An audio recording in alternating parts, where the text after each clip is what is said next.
Data protection and privacy teams are under more pressure than ever with new laws, AI oversight, data breaches, and the constant expectation to do more with fewer resources. That's why TrustArc built a modern privacy and data protection management platform powered by Arc Intelligence. It unifies your tools, automates the work that slows you down, and surfaces what matters most right when you need it. From guided quick actions to our intelligent assistant, Ask Arc, you get credible, contextual answers backed by expert research, not generic AI guesses. Finally, privacy that works the way privacy pros work. Learn how TrustArc helps teams move faster with confidence at trustarc.com/serious-privacy. That's trustarc.com/serious-privacy.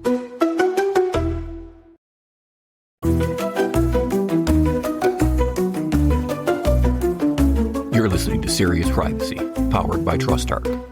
Here are your hosts, Paul Breitbarth, Ralph O'Brien, and Dr. Kay Royal. Well, hello and welcome to Series 6, Episode 31 of the Serious Privacy Podcast. With Paul not here this week, it falls to me to do a little bit of an introduction to make sure that everybody is settled in. And so sit comfortably, find yourself a brew of your choice. And this week is going to be just Kay and I, because good friend Paul, he's out with one of his various obligations. So you've just got Kay and I this week, and we've decided this week to take a good look at the US, just to remind people really that the US, in terms of data protection law, comes from a very different place than the GDPR. And sometimes that's not necessarily worse, but actually can have its own complexities and its own elements that must be gone through. And just because you've got the GDPR in place does not mean you're covered for all of US data protection and privacy concerns. And that said, we then do a little bit of a roundup of the week's news as normal. And so, without further ado, let's get on with the show. My name is Ralph O'Brien. And I'm Kay Royal, and welcome to Serious Privacy. So, unexpected question of the day. Is there any topic you could talk on with no preparation whatsoever? Yes, as a matter of fact, there is. I can talk about privacy, data protection, any of the related topics that we're having. Yeah, of course. Yeah. Aside from privacy, if someone tapped you on the shoulder and said, hey, I want you to come give a talk at a conference, I had a speaker drop out, and you can talk about any topic you want to, what topic would you talk about that is not privacy related? That's interesting. What topic would I talk about that's probably something geeking, probably something in the realm of fantasy or sci-fi or gaming of some kind. Oh, I like that. Yeah, probably something with a very geeky output to it, definitely. Yeah, I'm a bit upset, actually. I was planning to come to the States this year because this year there's everyone knows San Diego Comic-Con, but the week after in Indianapolis was Gen Con, which is a gaming convention. So I was hoping to come and do both weekends, going and then perhaps driving between San Diego and Indianapolis in between.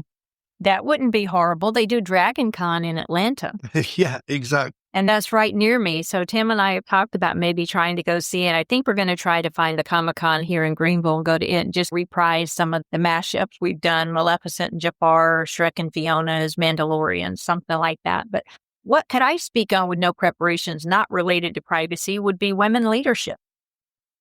I've been very active in advocating for women and growing in their professional domains and how to be a leader and things like that. So I could probably speak on that with no preparation whatsoever. But what shall we talk about today? I have got a couple of current events, but fine. But then I'm more than happy to jump in on GDPR in the USA, because actually in the UK, because of the Data Use and Access Act, we've got organisations making similar decisions. Do we carry on with GDPR the EU way, or do we derogate away from it? So that's interesting. There's only a couple of real news things that I wanted to bring to light. One is the Bermuda Commissioner's post has been advertised, which is interesting. You want to, hey, I'm about to be there next week. You think I should interview while I'm there? Exactly. Yeah. It looks like the interviews are being done by the governor, by the actual. If you want to apply, you've actually got to send a letter to the governor of Bermuda, the deputy governor of Bermuda. A 5-year appointment. Apparently, you've got to have 12 years of data protection experience, 6 years in a senior level management position. Nice. A master's degree in law, public administration, along with practical qualification in data protection, your normal CIPM, CPs, etc., etc. Nice. So any of y'all interested in it, go look at Bermuda. We met the previous commissioner at the Global Privacy Assembly. Very nice guy. I think he's taken over for, is it New Zealand or one of the areas in Australia? One of the Australian states, joining our good friend Annalise. I can't remember which state it is now. Just 2 other little pieces of news. One is that according to, in fact, a US source, the US chief Gabbard from the NSA, the Apple has dropped its request of the UK government to have a backdoor put through its encryption. Or not shocking the UK at all. government has dropped its request to Apple to put a backdoor in the encryption. So nice, very nice, because Apple didn't give in to the U.S. government either. So, and we're pretty strong-armed on that, as the whole world knows. Yeah, what they did do, however, is they did withdraw encryption for the UK users. So hopefully they'll reinstate that back now that the UK government have decided not to do that. And the final thing, in fact, these 2 things are related. I've been talking a lot about children's privacy and the online safety over here, but I saw one with Skechers, which I thought was quite interesting, the trainer manufacturer, that Skechers is now making a shoe for children with a compartment underneath the sole. For a tracker. For an AirTag, yeah, indeed. Yep. I saw that. I like Skechers. Yeah. I just got in one pair the other day that's all bedazzled. For some reason, it's the Snoop Dogg Sketcher, which I did not know when I bought it, but that's okay. I came in and I had this box with Snoop Dogg all over it, and it was Skechers with little gemstones everywhere. And then I just ordered another one because a pair went on sale. I love my Skechers. And by the way, since I had my back procedure and I can actually walk now, I have probably bought 9 pairs of shoes, 10 pairs of shoes in the past week.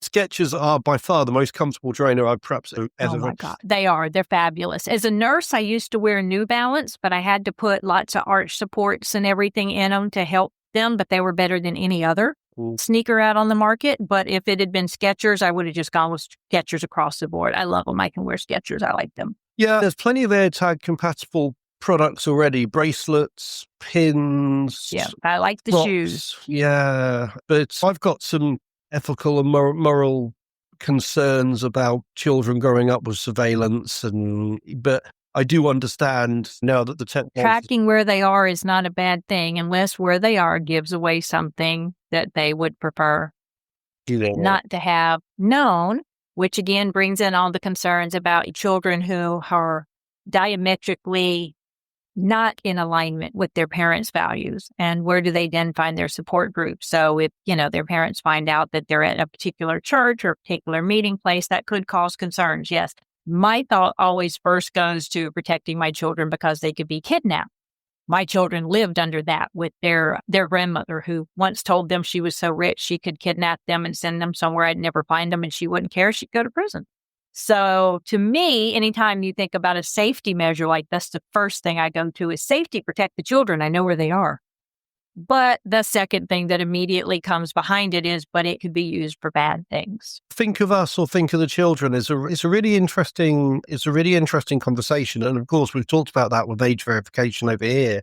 The data thing, of course, and Kel surprise if you didn't see this coming, is the Children's Commissioner is now asking the government to try and ban VPNs or to age verify before you can download a VPN, because of course the children are turning to VPNs to get around the age verification aspect. And a really interesting conversation that the Secretary of State, Peter Kyle, for DCIP put out here is, you're either with us or you're with the predators.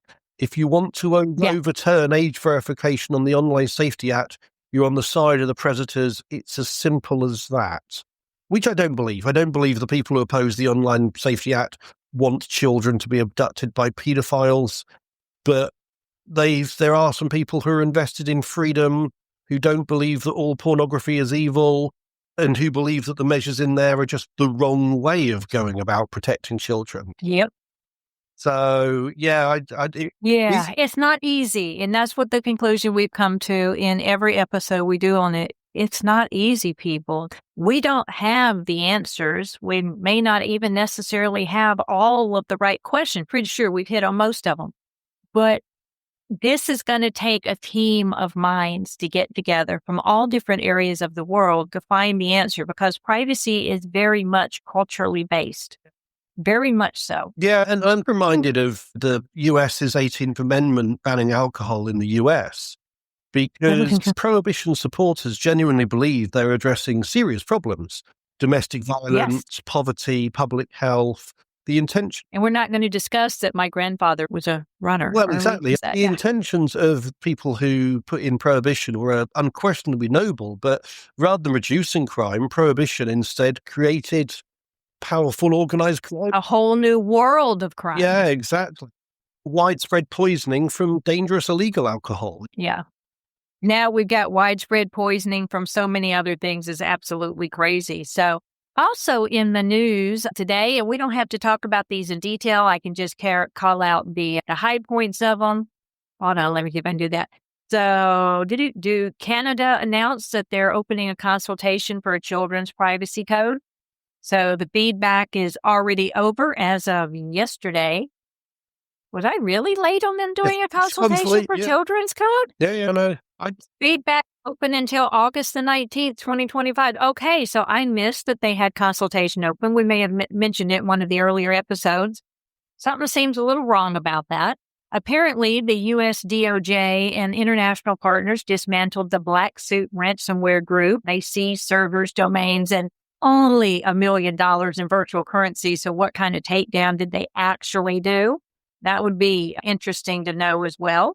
There is, Europe prepares for quantum threats. So the EU's NIS cooperation group is gathering input on post-quantum cryptography to build a quantum-safe digital infrastructure. I think we mentioned that on one of the episodes before.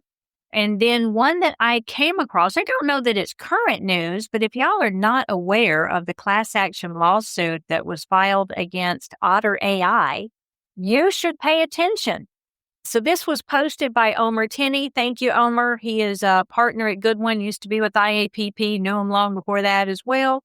But he posts a wonderful story about it, about AI transcription services have drawn ire everywhere. This is a class action lawsuit against Otter AI. And if y'all have not been in a meeting and had Otter AI just pop up randomly and not even necessarily showing by the person who actually has it, then you have not had the fun that I've had at work sometimes. This case, they're going against wiretapping claim against a tech vendor. It's escalation in the wave of the CIPA since the Pixel cookie litigation has focused on customers who deploy technology and things like this. So they're actually pushing back against vendors who are outsourcing consent solicitation to users. So this is a really interesting one to go read at. A full title is In the United States District Court for the Northern District of California. It is Justin Brewer individually and on behalf of others as a plaintiff versus Otter AI Inc. Demand for jury trial enclosed. So look that one up. I think you'll have a little bit of fun reading that one. I suppose. What else you got, Ralph? Yeah, I suppose I should add one final thing then before we return to your topic of the day. And that is today on August the 20th, 2025, it is Commencement Day, the Data Use and Access Act. First tranche of the new changes comes into law. In fact, a couple of things went into law, reasonable searches on the day it was passed. But actually, the main bulk is actually coming into law today, which is revising some of the Information Commission's powers to the Information Commission. Of course, a lot of the PECA regulation changes, some things about court procedure, changes to data subjects' rights. So a number of changes comes in today. Not any of the big ones, what I'd call the big ones, which are the automated decision-making changes, legitimate interests without LIAs, and secondary purposes, compatible secondary purposes. They all come in later. But a lot of the more procedural things certainly come in today, along with changes to the PECA regulations. You can find the full list on the UK legislation site. It's the Data Use and Access Commencement Number 1 Regulations 2025. There you go. There you go. And I just, in being on LinkedIn, just saw a post by Shoshana Rosenberg. Thank you, Shoshana. This is on TEDx in Princeton. They have an open call for speakers. It's not Princeton University, it's Princeton, the town. They welcome people from all over the world, and the title is Both Wave and Particle. And it will be in, I think, February 5th of 2026. So look that up, TEDx Princeton, if you're interested perhaps in applying for a TEDx speak there. They never pay their speakers. No talk can exceed 18 minutes, multi-topical and multidisciplinary. So woo-hoo, if you're listening to this, that means you got an interest in some sort of tech and policy and probably involving AI and everything. So pay attention to that one. All right. So we've got a few more minutes. I was thinking of going through the guidebook that I did earlier this year, or not earlier this year, 4 years ago, of GDPR in the USA, talking about companies that are compliant with GDPR, that then when they do business with U.S. companies and U.S. companies ask them to sign a business associate agreement or whatever else, a state DPA, because now we've got 20 plus states with privacy laws in place, and you have to have certain things in place in your contracts with them. But then we hear from clients, I don't have to do that. And these are previous clients. My current employer is not subject to HIPAA when we talk about the BAA example, but we hear that, oh, I don't have to sign your BAA or your FERPA or your GLBA or your disclosure or whatever, because we're compliant with GDPR, and the U.S. does not have any laws as strong as GDPR. So once we're compliant with it, we don't have to do anything extra for the USA. Not true. The U.S. actually has very strong privacy laws. The strongest that most people know about is HIPAA. And yes, it is spelled with 1 P and 2 A's. It is not a female hippo. If you send anything to me with HIPPA, I will disregard you as a legitimate salesperson at a legitimate company. Am I that harsh? Heck yes, I am. And I also caution anybody I work with that's in sales to make sure they spell it right. I have a little meme of a female hippo, and I have a big circle with a line through it. And I just fire back at anybody else that spells it wrong. 1P, 2A is both a privacy. 1P, 2A's is the Health Insurance Portability and Accountability Act, which, if you think about that title, tells you it came from the health insurance marketplace. It did not come from privacy. It came from health insurance. Regulators were concerned that when people swapped jobs or were out of a job, that they would lose their health insurance. So it became the Health Insurance Portability and Accountability Act. And part of that accountability wound up being the Privacy Act, later the Security Act. There's also the transactions part, and there's the breach part, and there's all these other things you have to do. But HIPAA is actually pretty strong and is being amended and is getting stronger. So most people, when they think of privacy in the U.S., they think of HIPAA. But there's also the Privacy Act that applies to government data. There's also FERPA, the Family Educational Rules and Privacy. I always forget what the R stands for in FERPA. But that protects your data if you are a educational, what do you call it? A customer? There you go. You have to be a customer of a particular industry to have privacy rights here in the U.S. unless you live in one of the states that has a privacy law now, which I do not.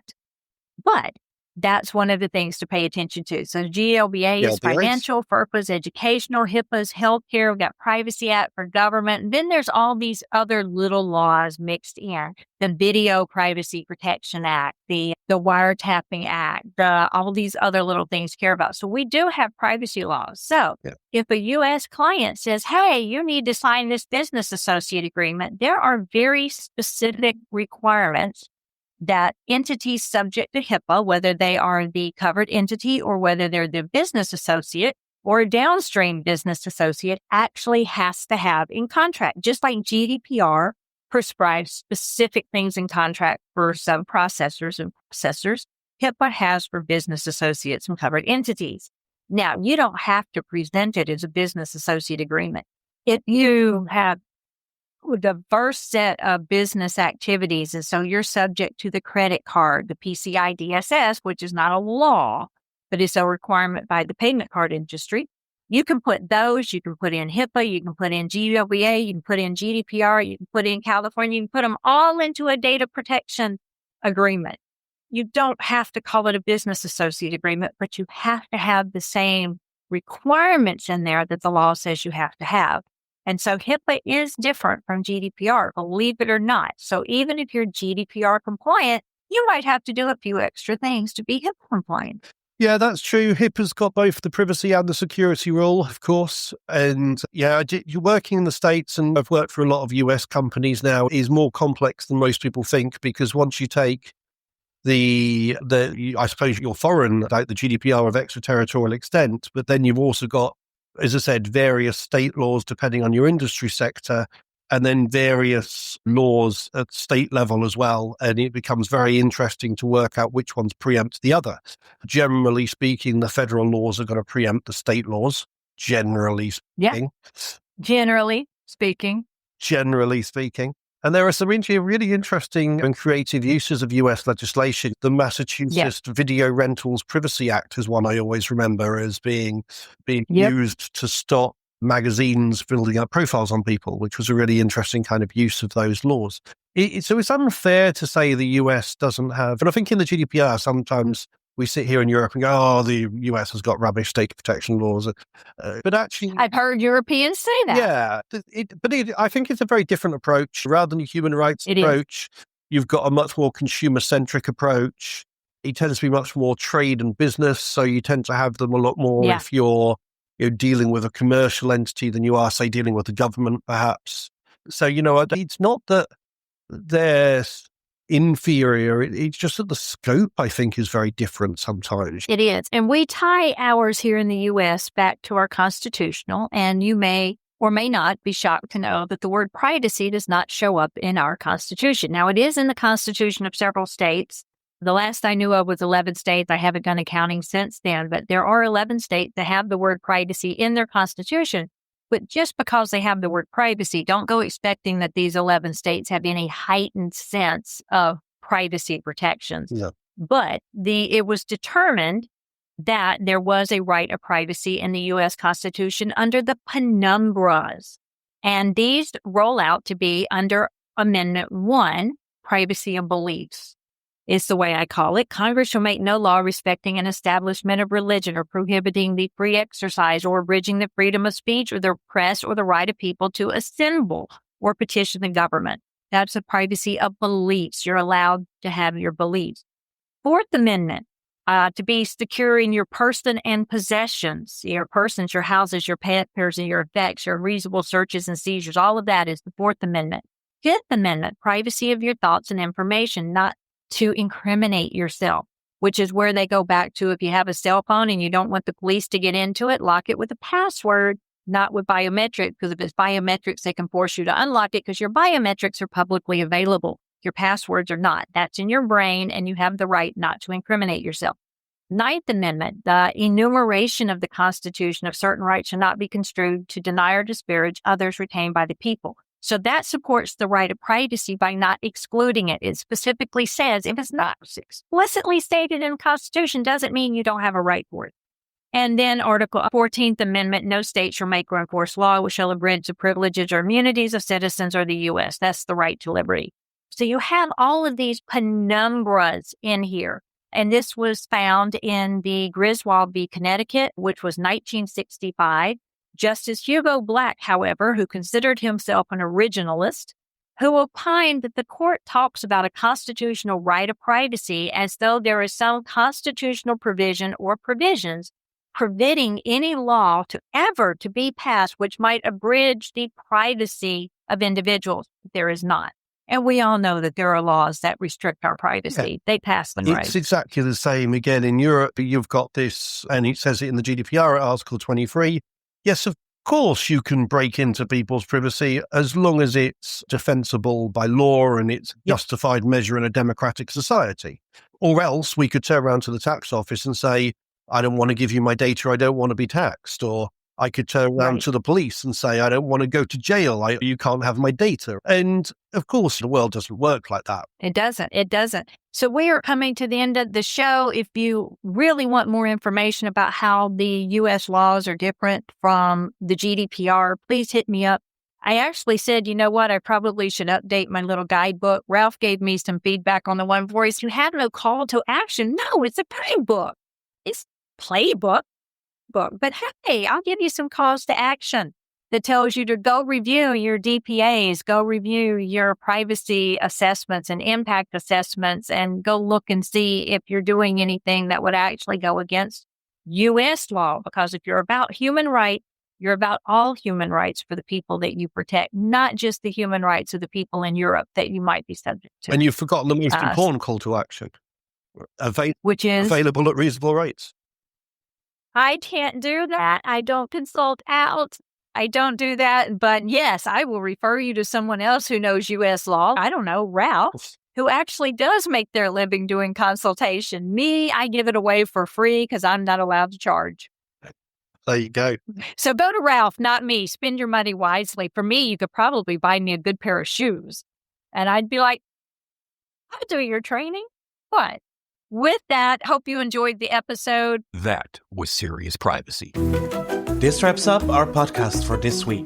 Please do share the episode with your friends and colleagues because we love to get more listeners. And join the conversation on LinkedIn or on Blue Sky. You'll find us under Serious Privacy on both platforms. You'll find Kay as Heart of Privacy, Ralph as IGR O'Brien, and myself as Europol B. Until next week, goodbye. Goodbye. Bye, y'all.